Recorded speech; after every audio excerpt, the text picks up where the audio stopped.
May air sus, di ba? Okay, it's inside na. Bye-bye, Asami Engineering oil filter. Hindi tayo makikita ng 5,000 kilometro.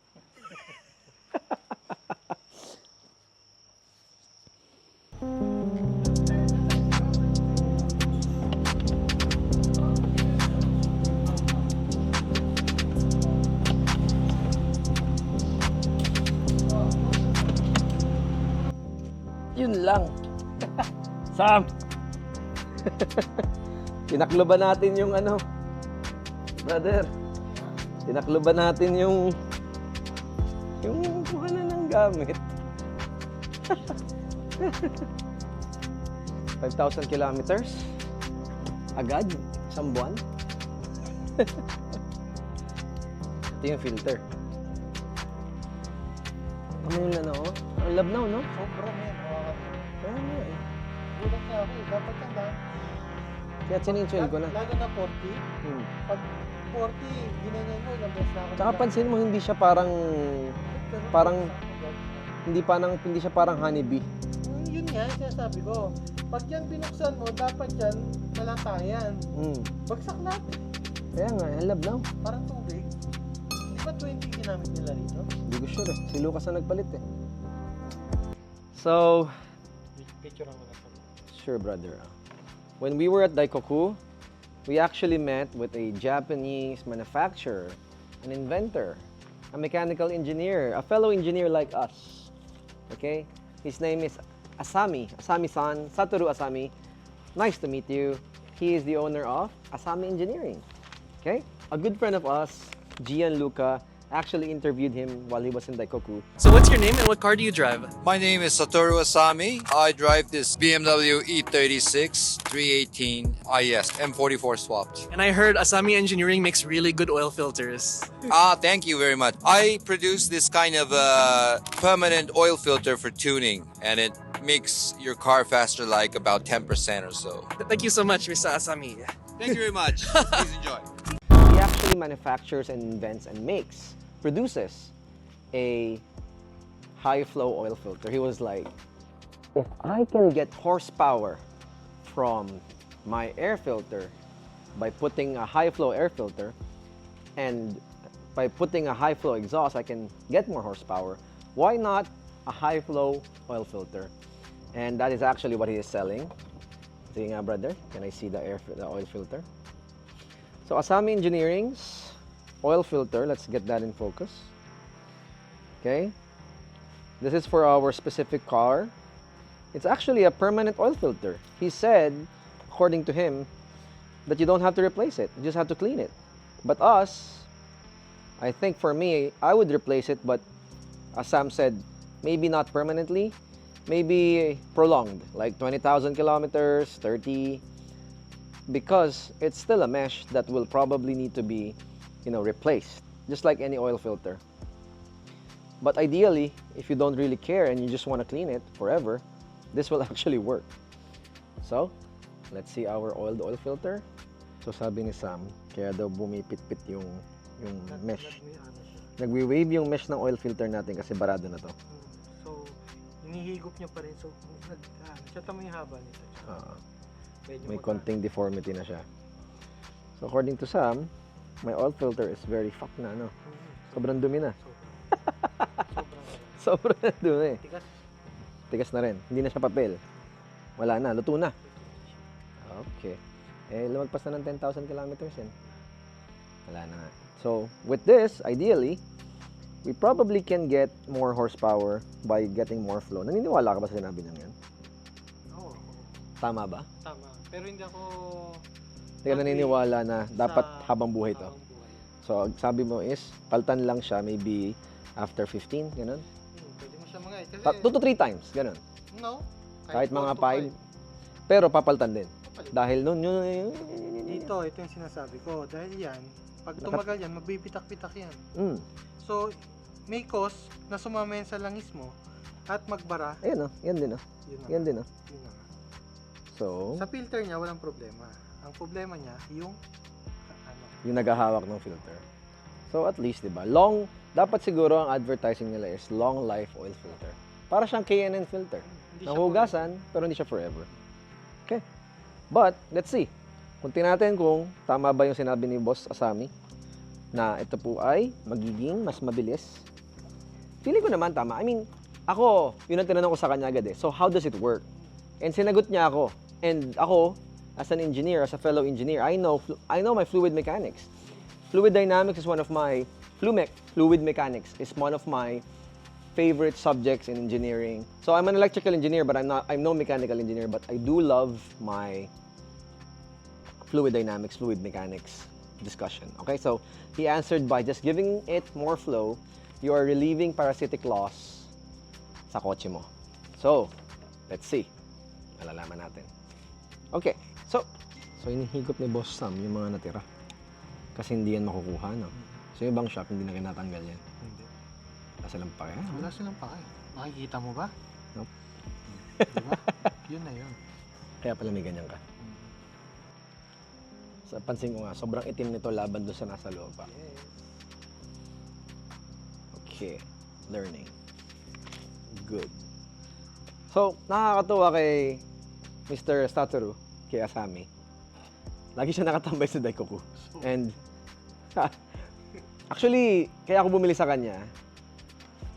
So, Mr. Asami, if you're watching this, just translate it in English. Pero kaya ako bumili sa kanya kasi nakakita ako ng mga comments online na, oh, yan, dyan na naman yung naka-BM na nagbebenta ng oil filter. Parang sa kanila, kawawa siyang tingnan. Alam mo yung pakiramdam nila na, ay, naglalako ng oil filter sa Daikoku. If narinig nyo kung paano siya magsalita at narinig nyo kung gaano kadami niyang alam sa engineering, sa kanyang fluid flow simulation, fluid dynamics, at sa pagiging mechanical engineer niya, Brad, wala silang pake sa'yo. Wala siyang pake kung pagtawanan siya. Panigurado, ang daming pera ng tao, ginagawa niya to kasi it's fun. For him, para sa akin, gumawa ako ng sarili kong produkto. Mas gusto ko pang tumambay sa Daikoku magbenta ng airsus doon buong araw. Alam mo Brad, sobrang toxic ng mga nababasa ko. Hindi pa mga Pilipino yun, eh. Mga comments sa Instagram. Oh, that's the guy that's selling oil filters in Daikoku. That's all he does. And I'm like, kayo ba? Ano bang ginagawa niyo sa buhay niyo? What the fuck are you doing with your life? Leave the guy alone. He's doing something very important for him. And you're out there just judging people. And that really, nang iinit ang dugo ko doon. I'm pissed off with those people. So when I met him, I was like, I know you. I want your product. I want to support what you're doing. Hindi ako mayaman. Pero, alam mo yun, I just want to support him. As a fellow inventor, manufacturer, engineer, we gotta help each other out. If it works well, I learned something new. If it doesn't, charge to experience. We tell him, you know, hey, it doesn't work. Can you improve it? We want to see it work. And that's how you get good products, di ba? That's how you get good products. You tell them what's wrong. Para mapaganda mo, hindi yung sisiraan mo sila online forever. It's fucking stupid. Anyway, Asami-san, if you're watching this, I basically told people that they should shut the fuck up and do something with their lives instead of judging other people. You know, whatever you're doing, keep it up. For me, this is very interesting. It's smart minds like this that keeps the world going.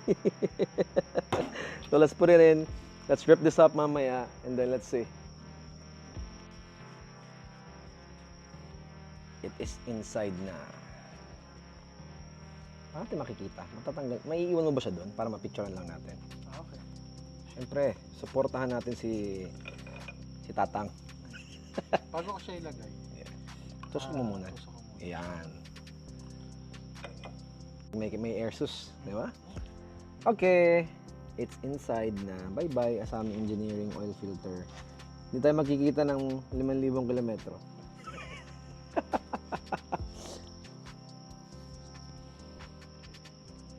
Okay, this. Galing, no? Imagine mo. Ano mararamdaman ng tao pag nabasa na yung mga comment na yun, bro? Diba? Marami. Hindi naman. Nabasa lang ako. Parang, tayo na. Actually, hindi ko alam kung Pilipino yung narinig kong yun or ano ko ba. It's either narinig ko sa kwentuhan, sa tambay, or nakita ko sa comments ng video. Ano ko ano. Fucking 25 Newton meters. Meron ka bang torch dyan ng 25? Yes, sir.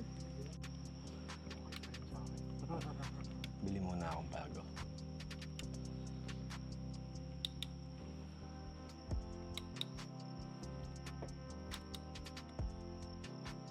Si Ayana May, alam mo, itong oil niya. Lakas na ng blow by niya. Wala eh. Luma na yung kotse. Lapan tension.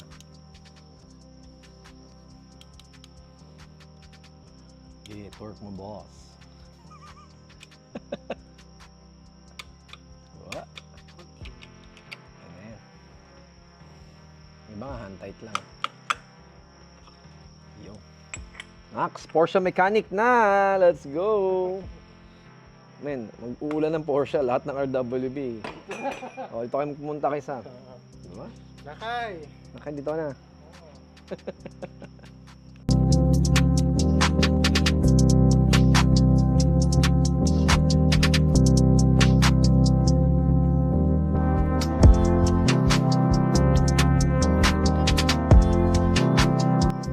Baba ako dahan-dahan na lang, bro.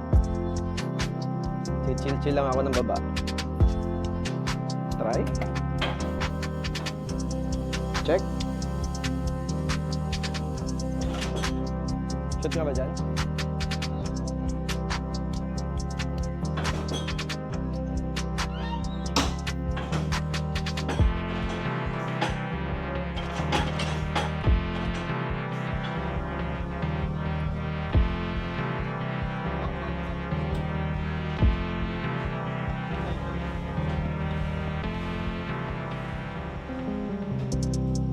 Right.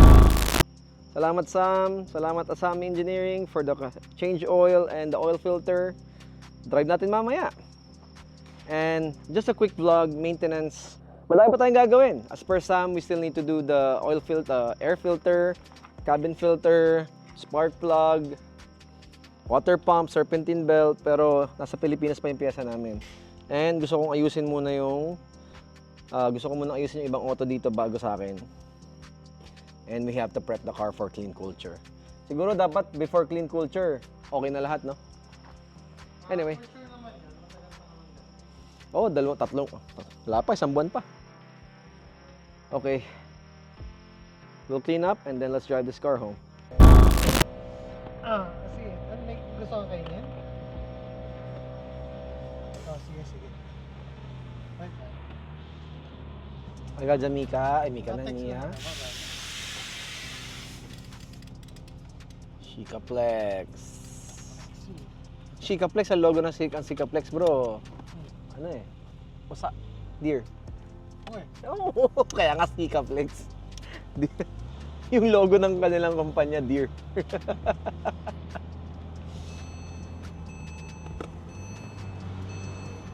Mas gumanda kaya takbo?